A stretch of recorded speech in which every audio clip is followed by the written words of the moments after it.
ಬಾಬಾ ಸಾಹೇಬ್ ಅಂಬೇಡ್ಕರ್ಗೆ ಬಂಧುಗಳೇ, ನಾನು ಹೆಚ್ಚಿಗೆ ಮಾತಾಡಕ್ ಹೋಗೋದಿಲ್ಲ. ಸಮಸ್ಯೆಗಳು ನೂರಾರು ಇದ್ದಾವೆ. ಆದ್ರೆ ಈ ದಿನ ಇವತ್ತು ದೇಶಾದ್ಯಂತ ಒಂದು ಮುಷ್ಕರ ಏನ್ ಮಾಡ್ತಾ ಇದ್ದೀವಿ, ಅದು ಅಂಗನವಾಡಿ ಕಾರ್ಯಕರ್ತರಿಗೆ ಹಾಗೂ ಬಿಸಿಯೂಟ ನೌಕರರಿಗೆ ವೇತನ ಹೆಚ್ಚು ಜಾರಿ ಮಾಡಬೇಕು. ಅದರೊಟ್ಟಿಗೆ ತಮ್ಮ ಒಂದು ಏನು ಡೈಲಿ ವೇಜ್ ದಿನಗೂಲಿ ನೌಕರರ ಕೆಲಸ ಮಾಡ್ತಾ ಇದ್ದೀರಿ ಅವ್ರನ್ನ ಕಾಯಂ ಮಾಡಬೇಕು ಅನ್ನೋದು ಒಂದು ವಿಚಾರ. ನಿಮ್ಗೆ ಚಿಕ್ಕದಾಗಿ ವಿಚಾರ ಹೇಳ್ತೀನಿ, ನಾವು ಕೇಳಿ ತಿಳ್ಕೋಬಹುದು. ಶಾಸಕರಾಗಿರ್ಬೋದು, ಸಂಸದರಾಗಿರ್ಬೋದು, ಅವ್ರ ವೇತನ ಲಕ್ಷಾಂತರ ರೂಪಾಯಿಲಿದೆ. ಅದನ್ನ ಹೆಚ್ಚಿಗೆ ಮಾಡ್ಬೇಕಂತಂದ್ರೆ ಪಾರ್ಲಿಮೆಂಟ್ ಅಲ್ಲಾಗ್ಲಿ ವಿಧಾನಸೌಧಲ್ಲಾಗ್ಲಿ ಯಾವ್ದು ಚರ್ಚೆನೇ ನಡೆಯಲ್ಲ, ಯಾವ್ದು ಹೋರಾಟನೇ ಇಲ್ಲ. ನಮ್ಮ ಅಕ್ಕಂಗಿಯರು, ನಮ್ಮ ತಾಯಂದ್ರು ಒಂದು 15,000 ರೂಪಾಯಿ 36 ಬಿಚ್ಕೊಳ್ಳೋದಕ್ಕೆ ಎಳೆ ಮಕ್ಕಳನ್ನ ಹಾಕೊಂಡು ವರ್ಷಾನುಗಟ್ಲೆ ವಿಧಾನಸೌಧ ಮುಂದ್ಗಡೆ ಧರಣಿ ಮಾಡಿದ್ರು. ಏನು ಇವತ್ತಿನ ದಿನ ದಲಿತರ ಹೆಸರಲ್ಲಿ, ಹಿಂದುಳಿದರ ಹೆಸರಲ್ಲಿ ಅಧಿಕಾರದಲ್ಲಿ ಸಿದ್ದರಾಮಯ್ಯನವರು ಕಳೆದ ವರ್ಷ ಬಿಜೆಪಿ ಸರ್ಕಾರ ಆಡಳಿತದಲ್ಲಿತ್ತು. ಅವಾಗ ನಮ್ಮ ಅಕ್ಕಂಗಿಯರೆಲ್ಲಾನು ಫ್ರೀಡಂ ಪಾರ್ಕ್ ಅಲ್ಲಿ ಲಕ್ಷಾಂತರ ಜನ ಸೇರಿ ಹೋರಾಟ ಮಾಡಿದ್ರಿ. ಆ ಒಂದು ಜಾಗಕ್ಕೆ ದಿನೇಶ್ ಗುಂಡೂರಾವ್ ಅವರು, ಡಿ.ಕೆ. ಶಿವಕುಮಾರ್ ಅವರು, ಸಿದ್ದರಾಮಯ್ಯ ಬರ್ತಾರೆ. ನಮ್ಮ ಸರ್ಕಾರ ಅಧಿಕಾರಕ್ಕೆ ಬಂದಿರೋ ಪತ್ರಕರ್ತರು ಇದನ್ನ ದಯವಿಟ್ಟು ಯಾವ ನ್ಯೂಸ್ ಹಾಕ್ತಿರೋ ಬಿಡ್ತಿರೋ ಇದನ್ನಂತೂ ಹಾಕಿ.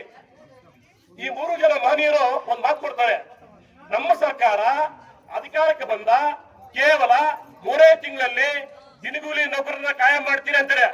ಯಾಕೆ ಸ್ವಾಮಿ ಮಾಡಲಿಲ್ಲ ನೀವು? ತಾವು ಅಧಿಕಾರದಲ್ಲಿ ಇಲ್ವಾ? ಆಯ್ತು, 24 ಗಂಟೆ 2.5 ವರ್ಷ ಕಳೆದಾಯ್ತು. ಆದ್ರೆ ಅವರ ಆಫೀಸ್ಗಾಗಿರ್ಬೋದು, ಅವ್ರ ಕಚೇರಿಗಾಗಿರ್ಬೋದು ಬೇಕಂತಂದ್ರೆ ಲಕ್ಷಾಂತರ ರೂಪಾಯಿ ಬಿಲ್ ಆಗಿರ್ತದೆ. ನಾನು ನೋಡ್ತಾನೆ ಅವನು ಶಾಮನೂರ್ ಶಿವಶಂಕರಪ್ಪ ಅವರು ಹಿರಿಯರು, ಅವ್ರ ಬಗ್ಗೆ ಮಾತಾಡೋದು ನಾನು ಅಷ್ಟು ದೊಡ್ಡ ವ್ಯಕ್ತಿ ಅಲ್ಲ. ಆದ್ರೂ ಒಂದು ವಿಚಾರ ಹೇಳ್ತೀನಿ, ಅವ್ರಿಗೆ ಅನಾರೋಗ್ಯ ಆಗಿರುತ್ತೆ, ತಿಳ್ಕೊಂಡಿರ್ತಾರೆ. ಸರ್ಕಾರದಿಂದ ಬಿಲ್ ಕೊಟ್ಟಿರ್ತಾರೆ 86,27,000 ಬಿಲ್ ಕೊಟ್ಟಿರ್ತಾರೆ. ಯಾರ ದುಡ್ಡು? ನಮ್ಮ ದುಡ್ಡು. ಯಾರಿಗೆ? ಶಾಮನೂರ್ ಶಿವಶಂಕರಪ್ಪನವ್ರಿಗೆ 86,26,000 ರೂಪಾಯಿ ಸರ್ಕಾರಿ ಬಿಲ್ ದಮತ್ತಾಗಿ ಕೊಟ್ಟಿರ್ತಾರೆ. ಎಚ್ ಎಂ ರೇವಣ್ಣ ಅವರು ಆ ಪಟ್ಟಿ ದೊಡ್ಡದಾಗಿದೆ. ಎಚ್ ಡಿ ರೇವಣ್ಣ ಸಹ ಇದ್ದಾರೆ. ಆ ಪಟ್ಟಿ ತೆಗೆದು ನೋಡ್ಬೋದು ನೀವು. ಕೋಟ್ಯಾಂತರ ರೂಪಾಯಿ ನಮ್ಮ ದುಡ್ಡು ಅವರು ಉಪಯೋಗಿಸ್ಕೊಂಡಿರ್ತಾರೆ. ನಮ್ಮ ಅಕ್ಕ ತಂಗಿ ಕೇಳ್ತಿರೋದೆಷ್ಟು? 36,000 ರೂಪಾಯಿ. ಇದನ್ನ ಹೆಚ್ಚು ಮಾಡೋದಕ್ಕೆ ಸರ್ಕಾರಕ್ಕೆ, ಈ ನಾಲಾಯಕ ಸರ್ಕಾರಕ್ಕೆ ಅವ್ರಿಗೆ ಬಜೆಟ್ ಅಲ್ಲ, ಯೋಗ್ಯತೆ ಇಲ್ಲ. ಬಡವರು ಪರ ನಿಲ್ಲೋದಕ್ಕೆ ಯೋಗ್ಯತೆ ಇಲ್ಲ ಅವ್ರಿಗೆ. ಇನ್ನೊಬ್ಬರು ಮಹನೀಯರು ಅವಾಗಲೇ ನಮ್ಮ ಕಿಲ್ಲೋಳಿ ಸತೀಶ್ ಅವರು ಹೇಳ್ತಾ ಇದ್ರು ವಿಶ್ವಗುರು ಅಂತ. ಹೌದು ಸ್ವಾಮಿ, ನಾವು ಯಾವ್ದ್ರಲ್ಲಿ ವಿಶ್ವಗುರು ಹೇಳಿ? ನಮಗೂ ನನ್ನ ಭಾರತ ದೇಶ ವಿಶ್ವಗುರು ಆಗ್ಬೇಕಂತ ಆಸೆ ಇದೆ. ಯಾವ ವಿಶ್ವಗುರು ಆಗ್ಬೇಕು? ಬಡವರ ಪರವಾಗಿ, ರೈತರ ಪರವಾಗಿ, ಕಾರ್ಮಿಕರ ಪರವಾಗಿ ಒಂದು ಕಲ್ಯಾಣ ಯೋಜನೆ ರೂಪಿಸಿ ಅವ್ರನ್ನ ಮುಂದೆ ತನ್ನಿ. ಅದು ವಿಶ್ವಗುರು ತಾಕತ್ತು. ಅದು ಬಿಟ್ಬಿಟ್ಟು ಸರ್ಕಾರಿ ಜಾಗವನ್ನ ಇನ್ಫೋಸಿಸ್ ಕೊಡ್ತೀರಿ ಬೆಂಗಳೂರಲ್ಲಿ. ಆ ಮುಖ್ಯಸ್ಥರು ಹೇಳ್ತಾರೆ, ನಾರಾಯಣ ಮೂರ್ತಿ ಅವರು 12 ಗಂಟೆ ದುಡಿದ್ರೆ ಏನೂ ಆಗಲ್ಲ ಅಂತ. ಯಾಕಪ್ಪ? ನೀನು ಕೊಟ್ಟಿರೋ ಜಾಗನ 200 ಕೋಟಿಗೆ ಮಾರ್ಕೊಂಡಿದ್ದೀನಿ ನೀನು. ನಾನು ಹೇಳ್ತಿರೋದಲ್ಲ, ಇದು ಪತ್ರಿಕೆಯಲ್ಲಿ ಬಂದಿದೆ, ಮೀಡಿಯಾದಲ್ಲಿ ಬಂದಿದೆ. ಸರ್ಕಾರಿ ಜಾಗನ ನೀವು 200 ಕೋಟಿ ಮಾರ್ಕೊಂತೀರಿ ನೀನು ನಾರಾಯಣ ಮೂರ್ತಿ. ಅಲ್ಲೋ ಇಲ್ಲ ಅಲ್ಪ ಸ್ವಲ್ಪ ನೀವು ಸುಧಾಮೂರ್ತಿನ ಬಂದ್ಬಿಟ್ಟು ಹುಡುಗ ಸ್ಕೂಲ್ ಕೊಟ್ಬಿಟ್ರೆ ಆ ಮಹಾದಾನಿಗಳ ಹೆಸರು. ಅದೇ ನಮ್ಮ ನರೇಂದ್ರ ಮೋದಿ ಸಾಹೇಬರು ಇನ್ನೊಂದು ಹೇಳ್ತಾರೆ, ಏನದು?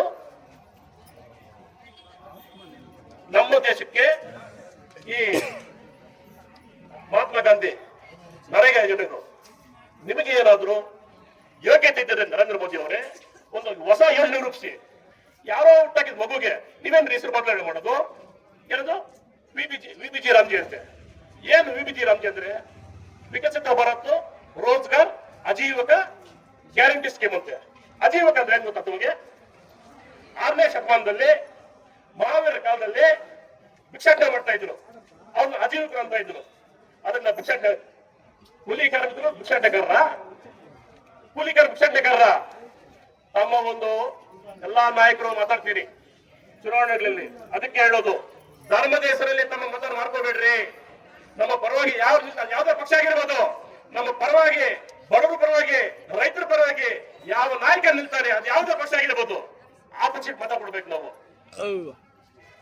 ಅದಾದ್ಮೇಲೆ ಈಗ ಸಬ್ಜೆಕ್ಟ್ ದೊಡ್ಡದಾಗಿದೆ. ಅವರು ಶಂಕರ್ ಹೇಳ್ತಾ ಇದ್ರು ಗೋಮಾಳ ಮುಳಬಾಗಿಲು ತಾಲೂಕಿನಲ್ಲಿ 106 ಎಕರೆ ಗೋಮಾಳ ಇದೆ. ಆ ಗೋಮಾಳ ತಾಲೂಕು ಆಡಳಿತ, ಜಿಲ್ಲಾಡಳಿತ ಯಾರಿಗೆ ಮಂಜೂರು ಮಾಡಬೇಕು? ಇಲ್ಲಿರೋ ಬಡವರಿಗೆ ಮಂಜೂರು ಮಾಡಬೇಕು. ಇಲ್ಲಿ ಏನಾಗ್ತದೆ, ಬೇರೆ ಸಂದರ್ಭ ಪಂಚಾಯತಿಯಲ್ಲಿ ಎಲ್ಲಾ ದಾಖಲೆಗಳಿದೆ. ಅದ್ರ ಬಗ್ಗೆ ಮೊನ್ನೆ ತಹಸೀಲ್ದಾರ್ ಅವ್ರು ಕೇಳಿಸ್ಕೋಬೇಕು ವಿಚಾರನ. ತಾವು ಬಾಗಿಲಿಲ್ಲದೆ ವಿದ್ಯೆಯಲ್ಲಿದ್ರು ತಮ್ಮ ಕಿವಿ ಈ ಕಡೆ ಕೊಟ್ಟು ಕೇಳಿಸ್ಕೋಬೇಕು. ಯಾರ್ಯಾರು ಶಾಮೀಲ್ ಆಗಿದ್ದಾರೆ, ಎಷ್ಟು ಕೋಟ್ಯಾಂತರ ರೂಪಾಯಿಗೆ ಡೀಲ್ ಆಗಿದೆ, ಎಲ್ಲಾ ದಾಖಲೆಗಳಿದೆ. ಮುಂದಿನ ದಿನದಲ್ಲಿ ಆ ವಿಚಾರ ಇಲ್ಲೇ ನಾವು ಮಾತಾಡ್ತೀರಿ, ಸ್ಟ್ರೈಕು ಮಾಡ್ತೀರಿ. ಈ ಒಂದು ಕಾರ್ಯಕ್ರಮ ಮುಗಿಯೋದು ನಮ್ಮ ಅಕ್ಕ ತಂಗಿರ ಪರವಾಗಿ. ಹಾಗಾಗಿ ನಮ್ಮ ಅಕ್ಕ ತಂಗಿರ ಹೋರಾಟ ಏನಿದೆ ಅವ್ರ ಹೋರಾಟಕ್ಕೆ ಒಂದು ಜಯ ಸಿಗಲಿ. ಈ ಕಂಚನಿಗೆ ಎಲ್ಲ ಸರ್ಕಾರಗಳು, ಅದು ಕೇಂದ್ರ ಆಗಿರ್ಬೋದು, ರಾಜ್ಯ ಆಗಿರ್ಬೋದು, ಎರಡೂ ಸರ್ಕಾರಗಳು ಈಗಲಾದ್ರೂ ನಿಮ್ಗೆ ಏನಾದ್ರೂ ಮಾನ ಮರ್ಯಾದೆ ಇದ್ರೆ ನಮ್ಮ ಅಕ್ಕ ತಂಗಿಯರನ್ನ ಕಾಯ ಮಾಡ್ರಪ್ಪ. ಇದೇ ನನ್ನ ಬೇಡಿಕೆ. ಜೈ ಹಿಂದ್, ಜೈ ಭಾರತ್.